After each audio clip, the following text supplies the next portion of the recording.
Alright guys, welcome back. Today's outfit is pretty ratchet, but that's because we got a fight card in Abu Dhabi and I gotta get in the vibe of things. Honestly, I forgot to film the prediction breakdown video for this card, and it's Friday, so, you know, another day before fight card prediction. I think it's good this way. It's nice to have them out earlier, but it's also nice to, you know, kind of look at the predictions the day before, like right before, so I think that's really fun. We got a really good card for fight night. As always, it's in Abu Dhabi. I got this weird nose strip on, so you guys can roast me in the comments if you want. But yeah, it's in Abu Dhabi, so you know the fight card is a lot better than the majority of other fight cards. And yeah, I mean, all in all, I would say it's very good for a fight card. But it's not like an amazing card, but it's good for a fight night. Sorry, fight card. Ugh, one of those days. All right, so let's start at the bottom of the card and we'll work our way up to the top. Obviously, RDR, Rainer DeRitter versus Robert Whittaker. Great fight. We got, why am I drawing a blank? Marcus Maghee, obviously, on this card versus our boy. We got Bryce Mitchell-Brewer. I forgot Bryce Mitchell-Brewer was on here. Versus Peter Yan. And we got Shara. I think we got a decent amount of, like, cool, interesting characters. On this card, not just like, you know, generic fighters, like fighters with storylines on this card. Right off the bat, though, you know, we got Martin Buday. Martin Buday is he's one of these heavyweights that's, you know, again, he's a heavyweight versus Marcus Buchecha. I haven't watched a whole lot of Marcus Buchecha's fights, but I know he is quite skilled. I believe this is his first fight in the UFC. From my understanding of how this fight is going to go, he should beat Martin Buday pretty handily. I think Martin Buday, he's got more experience and he's only lost to good guys, but I just don't think he's at the level of Marcus Buchecha, and he's also fat. So I'm going to go with the skinny guy. We're not going to spend too much time on the first fight of the night. Steven Nguyen versus Muhammad Yahya.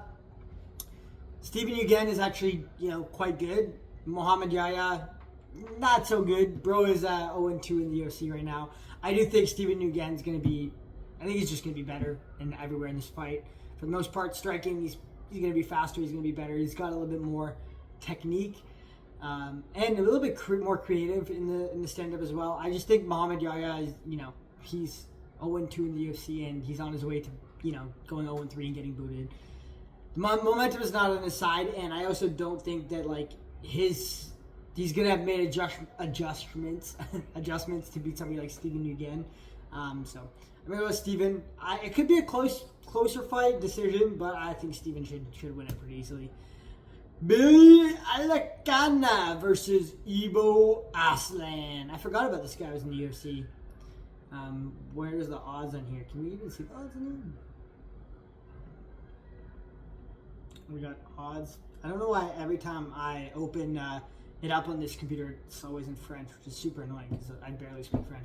Anyways, Ibo Aslan versus Billy Alakana. I think for the most part we all know that Ibo Aslan should win this fight. Billy Alakana's not bad, but Ibo Aslan is considerably better, and I think he's gonna kind of just win this fight wherever he wants. For the most part, I don't know. Billy Alakana's not bad. He's just not like. He's not great, you know? Does that make sense? I think Ibo Aslan's better. Ibo Aslan has had some good fights.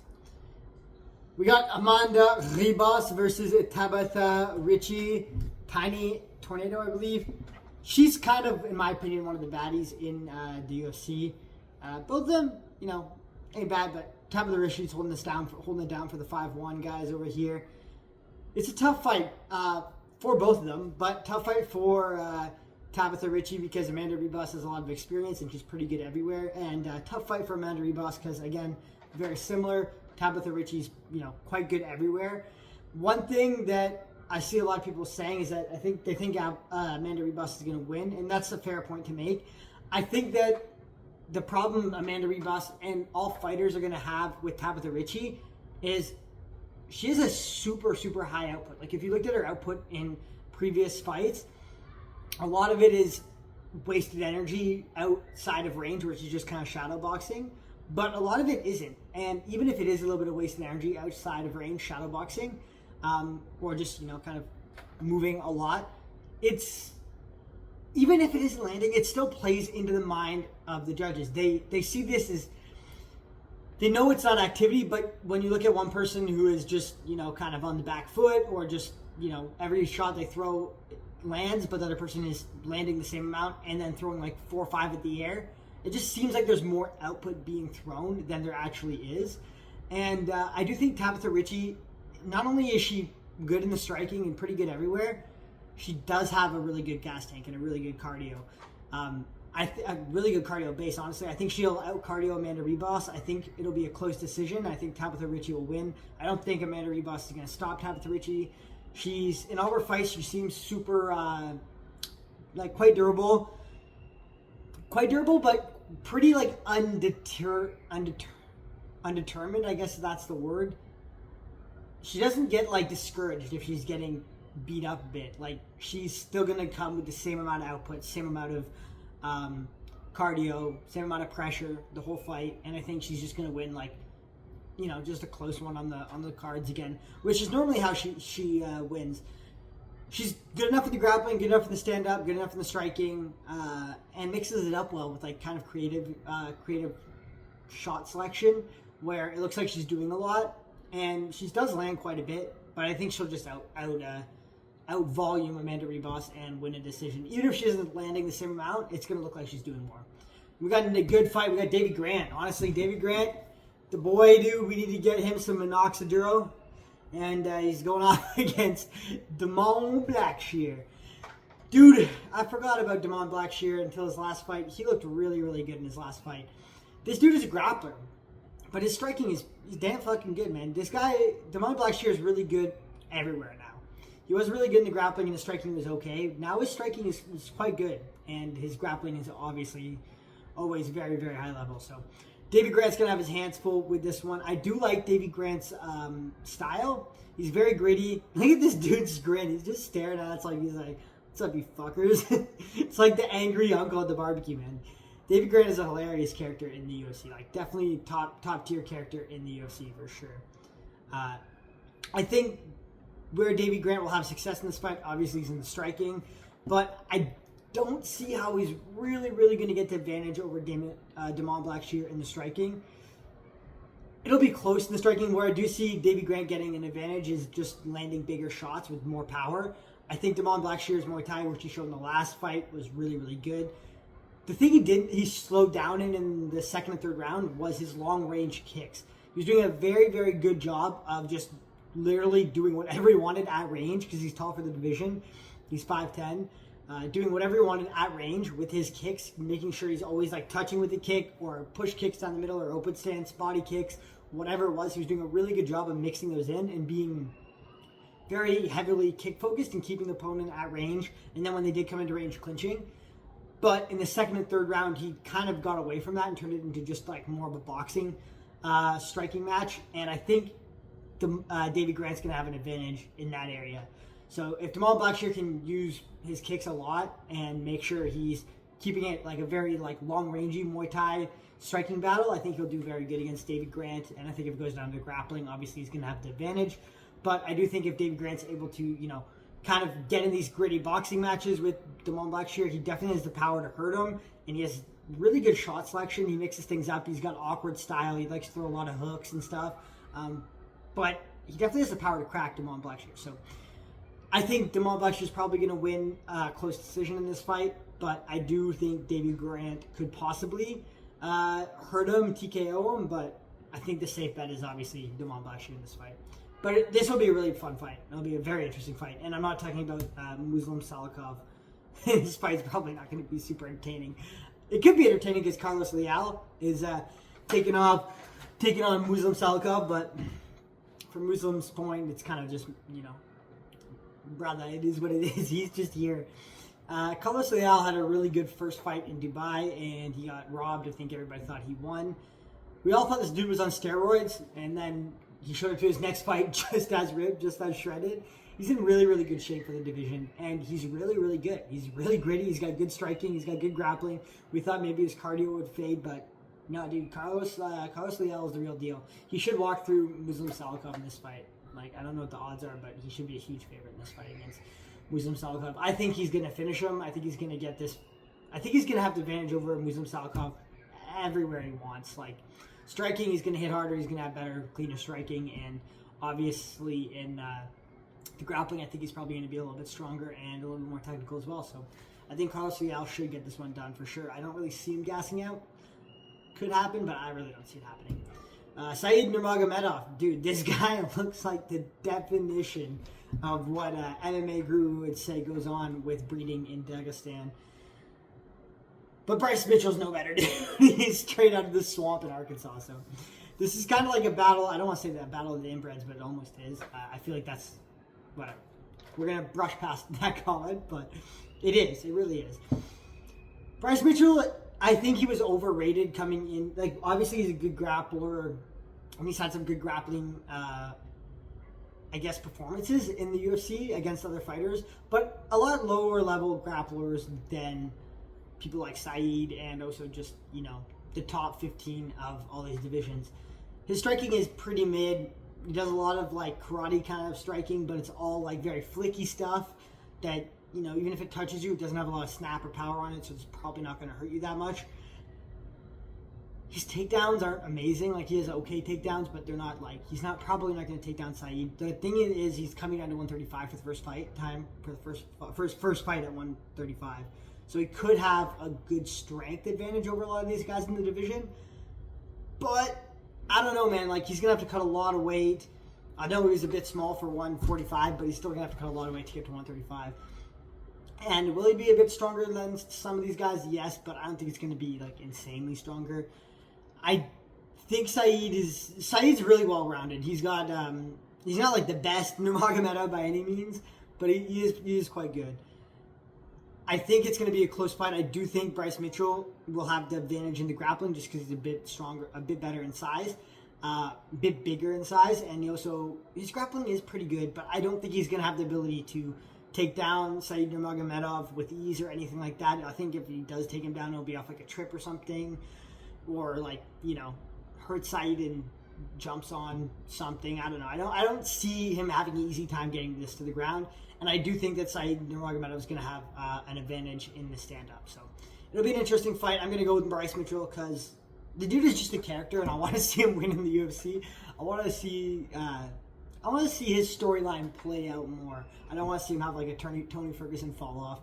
And also for Bryce Mitchell, he has really only lost against some of the better guys in division, a weight class up from this. So, you know, John Silva and Ilya, a couple other people in there, but like, he's only losing to really good guys, and I don't think Said Nurmagomedov is at the level of the guys he's losing to, but I think it's a pretty even matchup. Anyways, I'm going to go with Bryce Mitchell. I don't think he'll finish him. I don't think he's going to finish him, so I think it'll be a decision for Bryce Mitchell. Nikita Krylov versus Bogdan Guskov. These guys are both just European ogre vibes. Nikita Krylov he's good, but he got cooked in his last fight. I do think sending somebody like Nikita Krylov, who hasn't fought in a long time and is older and has, 40 fights, throwing him right into a fight. I believe he fought Johnny Walker and got KO'd, and Johnny Walker's not Johnny Walker. Why am I saying Johnny Walker? Why am I thinking Johnny Walker? Dominic Reyes. Throwing him in against Dominic Reyes, Dominic Reyes had the little skid where he got KO'd and had some L's, but he's a really good fighter for this weight division. And to throw Nikita Krylov against Dominic Reyes in his first fight back, pretty tough outing. He got KO'd and he's back 3 months later to fight Bogdan Guskov. I think he's a better fighter than Bogdan Guskov, but we'll see how all these miles are catching up with him. And also, it's been a long time since he's been in the cage, and his last time he just got KO'd very, very quickly in the fight. So he's going to have... I think either way, he's going to have a war on his hands for this fight. And the question is, can he handle the damage and stuff like that at this age? But I'm going to go with Nikita Krylov. He should win this one. I think he's a better fighter all around. But he is 40 fights deep in his career at this point. So Asu Amabaya versus Jose Ochoa. Asu Amabaya was pretty good. They're both pretty good. These guys are not... we'll see how good Jose Ochoa is, but I really think for flyweight, this dude is a problem. Like he's gonna be a problem for a lot of guys. And we saw that in every UFC fight he had. The only fight he has a loss on his record is against Lonnie Kavanaugh, and it was a really close fight. Like we all know Lonnie Kavanaugh won, but it was not one-sided. It was not a blowout or anything like that. He struck with Lonnie Kavanaugh the whole time. Like if you're able to keep up with Lonnie Kavanaugh in the striking and still do quite well and hold your own, you're gonna be a problem for a lot of people in this division. And his takedown defense, he showed. He fought Cody Brundage, I believe, in the last fight, and I mean he just fucking destroyed Cody Brundage. But Cody Brundage is like not a Suleiman Bayev level, but he's close. Like he's very close. And Suleiman Bayev is going to try to grapple Jose Ochoa. So Jose Ochoa's last fight against Cody Brundage being a grapple, like Cody Brundage wanting to grapple him and him showing good takedown defense and attacking off his back with submissions and just being. One of the things Jose Ochoa is good at is he's just very vicious. Like he's a very vicious fighter. Everything he's doing in the stand-up is there to hurt you. Everything he's doing in the grappling is there to hurt you. And he's a pretty big dude, pretty strong dude for 125. So I think he'll be able to stop Suleiman Bayev's grappling attempts, or at least, if he does get down, be able to hold his own, get back up. He won't get finished on the ground. And I think he's going to cook Suleiman Bayev on the feet. I really do. I think Jose Ochoa's striking, he's a southpaw, is really good. It's very, very creative. And like I said, everything he's doing, like he's throwing, wild shit, but he's just throwing technical stuff. And everything he's throwing is there to hurt you, whether it's an elbow or just like a teep or blasting body kicks or some spinning shit. Like he's throwing to put you out and to damage you. And if you get anywhere close to him, like he's going to be looking for things like elbows and stuff like that. He's just a very dangerous fighter, and I think he's very, very skilled. So I think he's going to get through Suleiman Bayev. I could see him finishing him in the striking. We'll see how well he defends the grappling, but I'm going to go with Jose Ochoa. I think he should get this one done, which will put him top 10 in the flyweight division pretty quick. I think we're going to see for Jose Ochoa kind of like a rise like why am I forgetting his name? He's fighting for the title next at flyweight. I should not forget his name. Joshua Van. I think we're going to see a rise like Joshua Van for Jose Ochoa in the flyweight division. I think he's going to be one of these guys who's super active. He's going to just collecting checks, and I think he's very skilled. So I think he will be maybe 3 or 4 wins in the UFC, and then a loss, and then 3 or 4 wins in the title shot kind of vibe for him in flyweight, or at least staple in the top 5, top 8. Sharon Magomedov versus Marc-Andre Barriault. Obviously, guys, I'm going to go for Marc-Andre Barriault, fellow Canadian. No, but Marc-Andre Barriault, dude, people say he's the OG Marauder. He is the Marauder, bro. He's an absolute Marauder. He's definitely outgunned on the feet against Sharon Magomedov. Sharon Magomedov striking is levels above Marc-Andre Barriault's striking, technique-wise, creativity-wise, just precision-wise. Pretty much everywhere Sharon Magomedov in the striking is better than Marc-Andre Barriault. But Marc-Andre Barriault is a gritty-ass fighter, and he's going to push a mean pace on Sharon Magomedov, and he's going to make it a very dirty fight. We've seen this in all of his fights. He makes it a very grimy, grinder kind of fight. He's going to push Sharon Magomedov up against the cage. He's going to try to clinch him. He's going to try to grapple him. He's going to put a mean-ass pace on him. And Marc-Andre Barriault is very good, same as Jose Ochoa, at causing damage in every aspect of the fight. Whether, maybe not in long range striking, but when he's got you in a clinch or he's got you up against a fence, he's looking for he's not just looking to tap you with something. He's looking for mean, vicious shots that will change the fight if they land. And we saw that in his last fight. He just got him up against the cage and just landed short elbows, but it's a Marc-Andre Barriault elbow, close in. He's putting his whole rhino body into that thing. He's just, it's vicious. It's really vicious, and it has a lot of power. The dude is thick. I think he's going to be able to out-muscle Sharon Magomedov. I think he's going to be able to out-clinch Sharon Magomedov. I think he's going to have, obviously he'll have the grappling advantage against Sharon Magomedov. I don't know if he'll be able to take Sharon down, but if he does, I think he'll have a really good showing on the ground. I think he'll be able to control him on the ground in the grappling. I don't think he'll submit him, but I do think he'll be able to control him on the ground and land some big shots until maybe the round's over or Shera like manages to kick out and stand back up. The problem with Marc-Andre Barriault is he's a bit chinny in some of his fights where he has got KO'd in the past. And Shera Magomedov is going to hit him clean at least once or twice in this fight. I don't see Marc-Andre Barriault like just KOing him in the first round like he did in his last fight. I think Marc-Andre Barriault can break Shera and just wear him down and make it nasty and land some, just this vicious like grappling, like clinching, like short game work on Shera and win the fight that way, maybe get a finish that way. But I don't think he's going to win any part of the long range striking, and I think he's going to have to try to survive that. So, question is, does Shera get a highlight KO? Pretty much. I'm hoping Marc-Andre Barriault wins this fight. It's a tough one. It's only 15 minutes, so like to find a highlight KO in 15 minutes is not always easy to do. And if Shera Magomedov is going to KO him, it's going to be like with something crazy. So I think Marc-Andre Barriault is going to get it done just because it's going to be hard to find a finish in 15 minutes. And if it does go like, into the second round, third round, Marc-Andre Barriault is going to have a way better gas tank than Shera. And he's just going to be pressuring the hell out of him. This next fight, Jan versus Maghee, dude. I love Marcus Maghee, man. I don't think anybody really hates on Marcus Maghee, but some people downplay his talent. He's very, very skilled in bantamweight. He's a very, very skilled bantamweight. Is he at Peter Yan's level? I don't think so. Like, striking wise, like, part of the reason Peter Yan, I would say, is better than Marcus Maghee in the striking is not that their technique is better, just that Peter Yan has a lot more experience and a lot more time fighting than Marcus Maghee. So he picks up on things and he notices things that are happening in the fight and ways to counter them and ways to attack somebody who's defending in certain ways. And just adapt into a fight a lot better than Marcus Maghee is, just based off of experience. But if you go like technique for technique, speed for speed, power for power, I think Marcus Maghee is very even with Peter Yan. Peter Yan's just going to have better shot selection. Obviously, I think Peter Yan's like tripping game and stuff like that, the stuff he does like with his inside trips and all this stuff is a lot better than Marcus Maghee.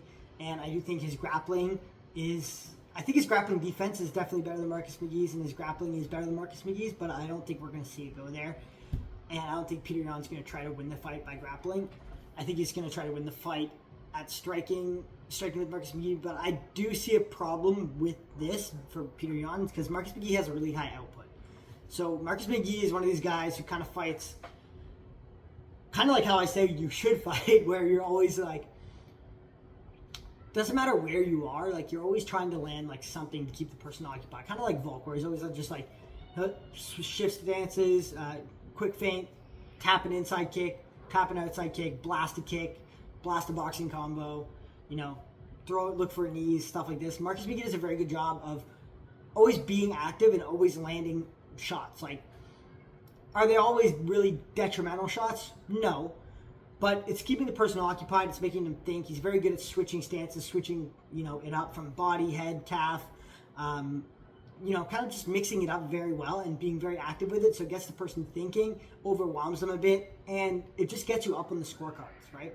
So I think for sure the first round Marcus Maghee he's going to outland Peter Yan, and I think he'll be up in the scorecards. I don't think Peter Yan's going to flatline Marcus Maghee or anything like that. I think he'll have to TKO him, and I don't see that happening in the first round for sure. Because Marcus Maghee is fast, he's really good at getting in and out of range, and again, like always being active with strikes and striking. So I think Marcus Maghee is definitely going to win the first round. I think the second round is going to be very close, and I think Peter Yan, as most people think, will win the third round or win the later rounds. I do see a world where Marcus Maghee just wins the first round and edges out the second round and wins the fight that way. I can see that happening, honestly.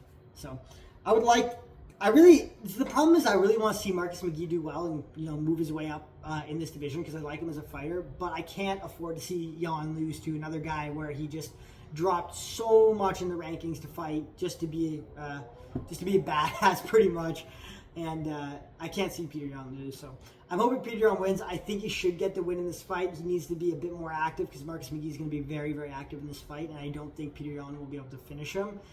So if Peter Yan can be more active, I think I think his experience will help him find holes against Marcus Maghee and take over in the second, third round.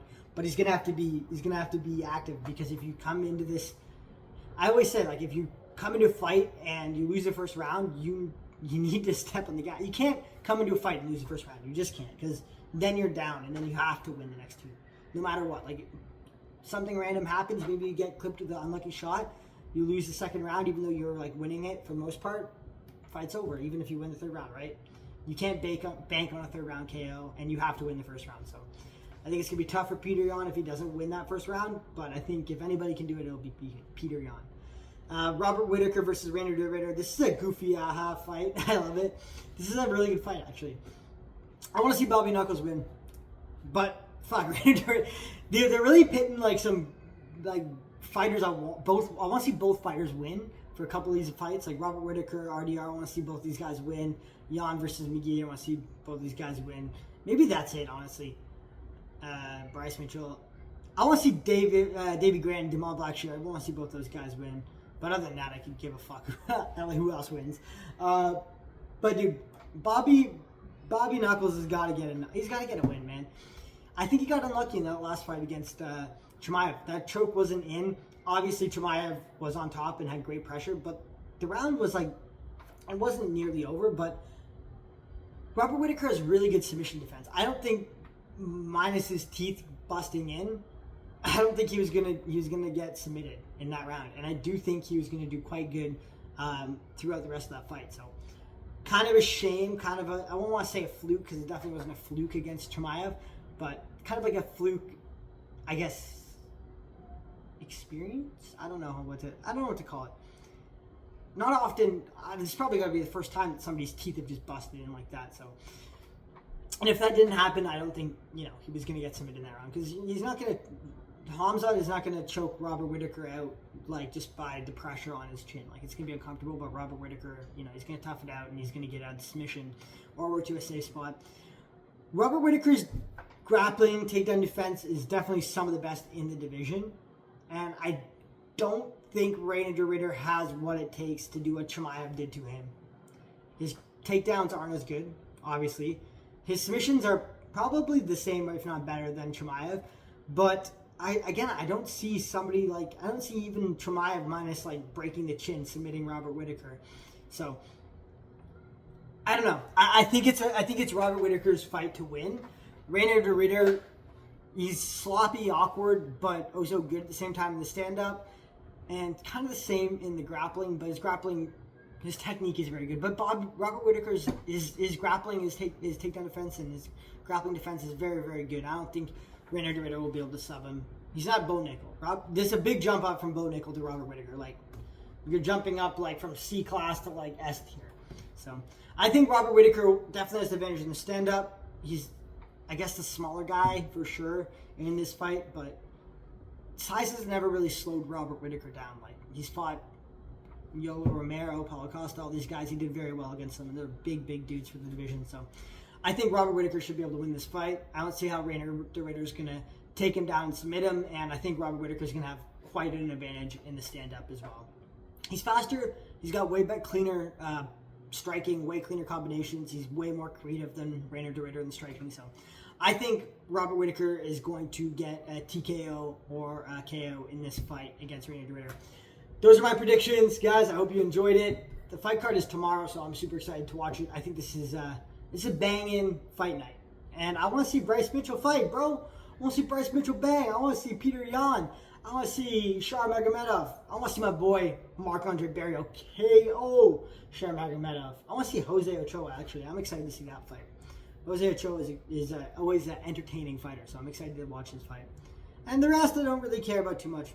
Maybe the Grant versus Blackshear fight and Tabitha Ritchie, so I can stare at her ass. Yeah, it's better. But all in all, not a bad card, and I'm excited to watch it. Let me know what you guys got for picks down below. And if you haven't already, like and subscribe. Deuces.